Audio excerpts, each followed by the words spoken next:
जब अंग्रेज भारत आए थे तब भारत और हिंदू समाज की स्थिति क्या थी? क्या भारत में लोग बहुत निर्धन और पिछड़े हुए थे? समाज में हर ओर छुआछूत, जात पात और ऐसी ही ढेरों सामाजिक बुराइयां चरम पर थीं। उद्योग धंधे, खेती किसानी सब कुछ चौपट हालत में थी। हमारी स्थिति वैसी ही थी जैसी आज सोमालिया और सूडान जैसे देशों की होती है। वामपंथियों द्वारा लिखी पुस्तकों को पढ़ें तो ये बातें सत्य प्रतीत होती हैं, लेकिन सत्य क्या है? यह सत्य पता चलता है अंग्रेज अधिकारियों के अभिलेखों और सर्वेक्षण रिपोर्ट से। भारत में शिक्षा, सामाजिक व्यवस्था, अर्थव्यवस्था, औद्योगिक स्थिति, उत्पादन, कृषि और चिकित्सा आदि विषयों पर तत्कालीन अंग्रेज अधिकारियों ने ये तथ्य जुटाए थे। भारतीय अभिलेखागारों की गहन पड़ताल करने पर ये तथ्य सामने आते हैं। 20वीं शती के महान विचारक और इतिहासकार धर्मपाल ने अपनी 2 बृहद पुस्तकों में इन तथ्यों को सप्रमाण रखा है। आप उन पुस्तकों को पढ़कर इन तथ्यों की सच्चाई जांच सकते हैं। ये पुस्तकें हैं the beautiful tree, indigenous Indian education in the 18th century और Indian science and technology in the 18th century. Hindi में इन दोनों पुस्तकों का संक्षेप रूप भारत का स्वधर्म के नाम से प्रकाशित हुआ है। धर्मपाल ने अपनी पुस्तक में अंग्रेज अधिकारियों की रिपोर्ट के आधार पर लिखा है कि अंग्रेजों का औद्योगिक क्रांति का अहंकार भारत आकर टूट गया था। जिस लौह इस्पात के दम पर वे नवनिर्माण कर रहे थे, उसे ढालने का इतिहास भारत में उनसे अधिक उन्नत और प्राचीन था। उत्तर प्रदेश के अतिरंजन खेड़ा में कम से कम ईसा से 12वीं शती पूर्व लोहा ढालने के प्रमाण मिलते हैं। ईस्ट इंडिया कंपनी के मेडिकल ऑफिसर डॉक्टर हेलेनस स्कॉट ने वर्ष 1794 में ब्रिटिश रॉयल सोसाइटी के अध्यक्ष सर जे बैंक्स को भारतीय इस्पात का नमूना भेजा। वहां के अनेक विशेषज्ञों से उसका परीक्षण कराया गया। पाया गया कि यह ब्रिटेन के सर्वोत्तम इस्पात की टक्कर का है। ध्यान देने वाली बात यह थी कि ब्रिटेन में इस्पात बनाने की प्रचलित विधि में 14 से 20 दिनों का समय लगता था, जबकि भारत में वही काम 2.5 घंटे में पूरा कर लिया जाता था। भारत में वहां प्रयुक्त ताप से बहुत कम ताप पर ही अच्छी गुणवत्ता का इस्पात बना लिया जाता था। भारतीय समाज में लौह इस्पात बनाने की यह दक्षता देखकर अंग्रेज चकित रह गए थे। यह काम बड़ी बड़ी स्टील फैक्ट्रियों में नहीं, बल्कि भारत के पारंपरिक लुहार किया करते थे। अंग्रेजी अभिलेखों के अनुसार ही 18वीं 19वीं शती में भारत में लगभग 10,000 लौह भट्टियां थीं। अंग्रेज अफसरों ने यह स्वीकार किया है कि भारत के लुहार लौह इस्पात के उत्पादन में उनसे बहुत आगे थे।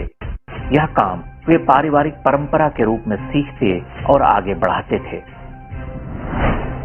18वीं शती में भारत में बर्फ बनाने की तकनीक भी अत्यंत विकसित थी।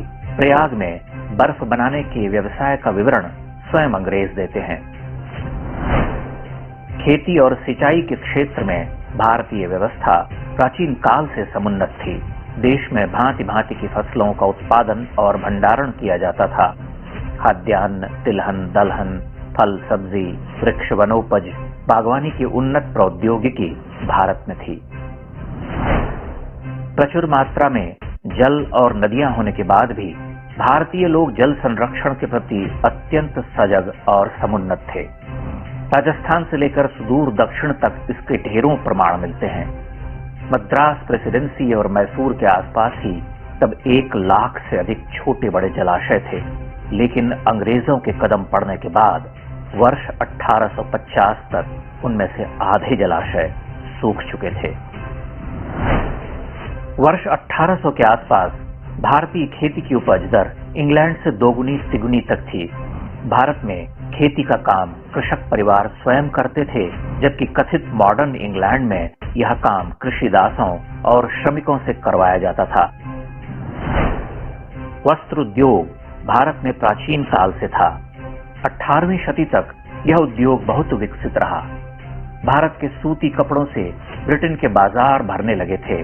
तब वहां भारतीय वस्त्रों के आयात के विरुद्ध विद्रोह शुरू हो गए। इसका परिणाम यह हुआ कि अंग्रेजों ने भारतीय वस्त्र उद्योग को नष्ट करने का षड्यंत्र आरंभ कर दिया। वे कच्चा माल ले जाकर हमारे कपड़े हमें ही बेचने लगे। वर्ष 1810 तक भारत के कई क्षेत्रों में सूती रेशमी कपड़ा बनाने और निवाड़ आदि तैयार करने के काम आने वाली लाखों खड्डियां थीं। इन्हें ही आज हैंडलूम कहते हैं। आप यह जानकर दंग रह जाएंगे कि 18वीं शती तक भारत में चेचक का देसी टीका उपलब्ध था। यह टीका भारत में व्यापक रूप से प्रयोग में लाया जाता था। अंग्रेजों ने भारतीय टीके को नष्ट कर उसे प्रतिबंधित कर दिया और अपनी फैक्ट्रियों में बने टीके का भारत में प्रचलन आरंभ किया, जिसके परिणाम स्वरूप 18वीं शती के बाद भारत के कई क्षेत्रों में चेचक महामारी फैलने लगी। हजारों लाखों मृत्यु होने लगी। उससे पहले भारत में पारंपरिक टीका सर्वसुलभ था, जिससे चेचक की सही रोकथाम हो जाती थी। यह बात भी अंग्रेजी अभिलेखों में दर्ज है। शल्य चिकित्सा अर्थात सर्जरी के क्षेत्र में भारत के ग्रामीण वैद्य तब तक बहुत आगे थे। इंग्लैंड की स्थिति से उसकी तुलना ही नहीं हो सकती। अंग्रेजों ने भारतीय शल्य चिकित्सा की विधि को अवैज्ञानिक बताकर उसे दबाया, नष्ट किया। धीरे धीरे भारत की यह महान चिकित्सा पद्धति मरने लगी। आयुर्वेद का ह्रास हो गया। यह एक गहन रिपोर्ट है।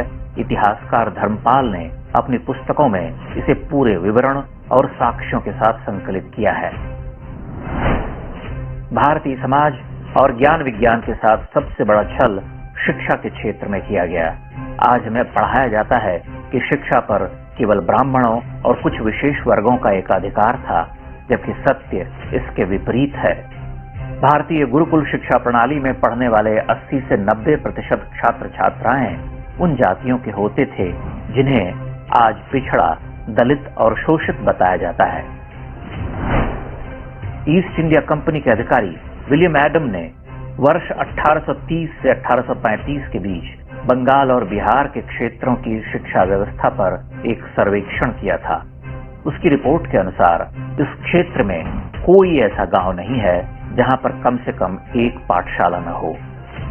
बिहार बंगाल में हर 63 लड़के पर एक विद्यालय था। एडम ने लिखा है कि गरीब से गरीब घरों के बच्चे भी स्कूल जाते हैं। इन विद्यालयों में आर्थिक अथवा सामाजिक आधार पर कोई भेदभाव नहीं होता।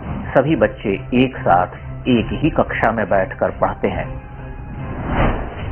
विलियम एडम से बहुत पहले मद्रास के गवर्नर थॉमस मुनरो ने भी कहा था कि मद्रास प्रेसिडेंसी के हर गांव में पाठशाला थी। बंबई प्रेसिडेंसी के बारे में यही तथ्य सामने आता है। वहां के बारे में अंग्रेजों ने लिखा है कि बड़े गांवों में एक से अधिक पाठशालाएं होती हैं। लगभग पूरे भारत की यही स्थिति है।